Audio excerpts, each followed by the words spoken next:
After 94 days of silence, Clara's phone lit up at 1:45 in the morning.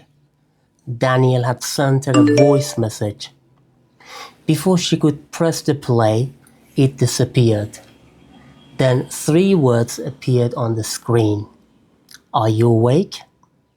She knew exactly what this message could do to her, and she answered anyway. In this lesson, you will discover what happened next, learn 6 natural English expressions for this psychological pattern, and use them in an IELTS Speaking Part 3 answer. By the end, you will understand why the deleted message mattered less than the meaning Clara gave it. 3. Clara typed 1 word, yes. Daniel read it almost immediately, but he did not reply. For 3 months, he had said almost nothing. Yet he watched nearly every story she posted. Once he liked an old photograph, another time he reacted to a story and removed the reaction seconds later. Every small sign reopened the same question. Did you still care? 1, 2, 3. This is what we call mixed signals.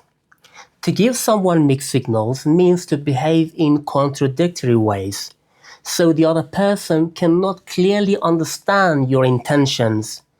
Daniel's silence suggested distance. His late-night message suggested intimacy.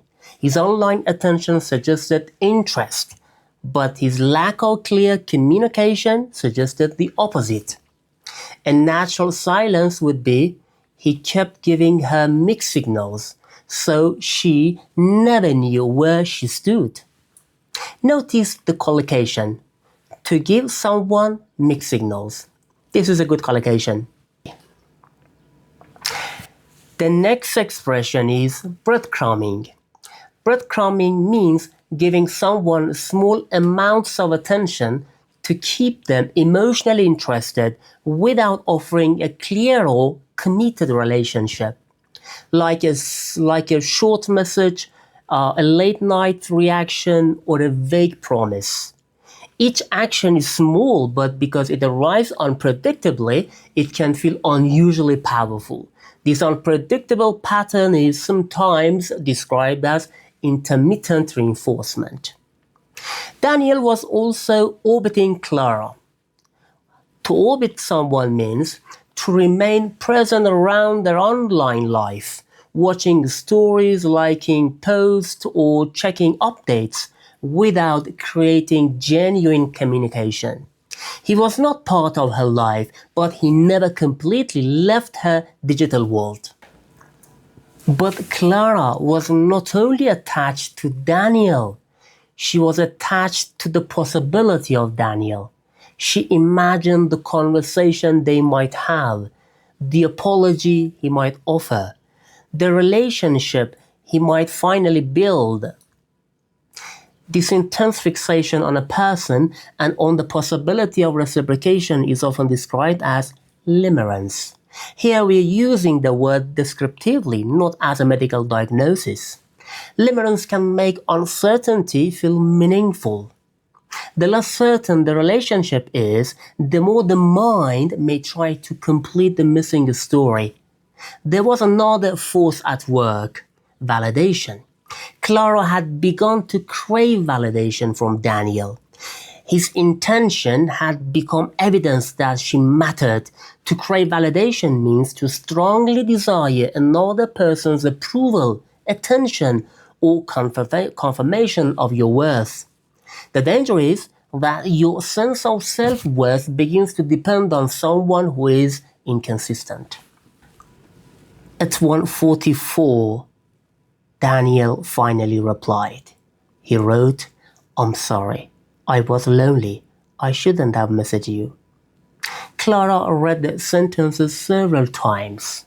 She wrote 3 different replies and deleted all of them. Then she sent this. "I don't want occasional messages that reopen something you are not willing to build. Please do not contact me unless you're ready to communicate clearly." Daniel saw the message. He did not answer, but this time his silence did not create another mystery. It gave her an answer. To set boundaries. To set boundaries means to communicate what behavior you will and will not accept. A boundary is not a punishment, it's a decision about the kind of access another person can have to your time, attention, and emotional life. Now listen to how we can describe the complete situation naturally. Daniel gave Clara mixed signals because he contacted her emotionally but avoided clear communication. He breadcrumbed her with small, unpredictable signs of attention and continued orbiting her on social media. As a result, Clara began attached not only to him but also to the possibility of a future relationship. She began to crave his validation and found it difficult to recognize the wider pattern. Eventually, she set a clear boundary and stopped treating uncertainty as evidence of love. You now understand Clara's situation, but could you explain the wider issue clearly in IELTS? Here is an IELTS Speaking Part 3 question. Why do some people find it difficult to leave unhealthy relationships?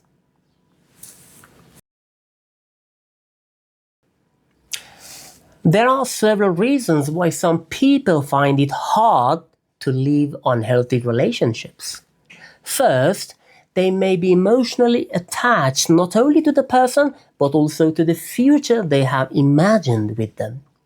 Even when the present relationship is painful, they may continue hoping that the other person will eventually change. Another important factor is intermittent attention. When affection and reassurance are offered unpredictably, the occasional positive moments may feel unusually powerful. As a result, the individual may focus on those moments and overlook the wider pattern of inconsistency, disrespect, or emotional neglect. In addition, some people crave validation from the partner.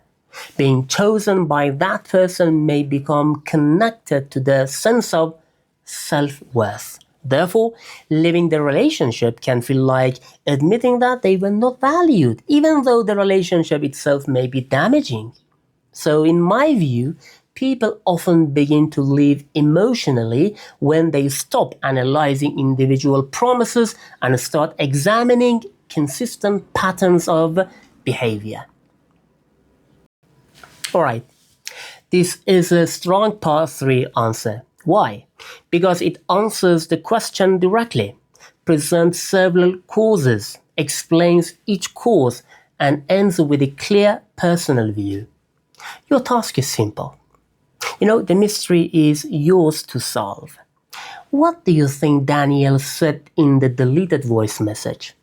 Please write one complete English sentence using mixed signals in the comments. I'll personally correct and improve as many answers as I can. So, describe to the Mohmedi method because here you don't just learn English, you learn how to understand people and express what others struggle to put into words.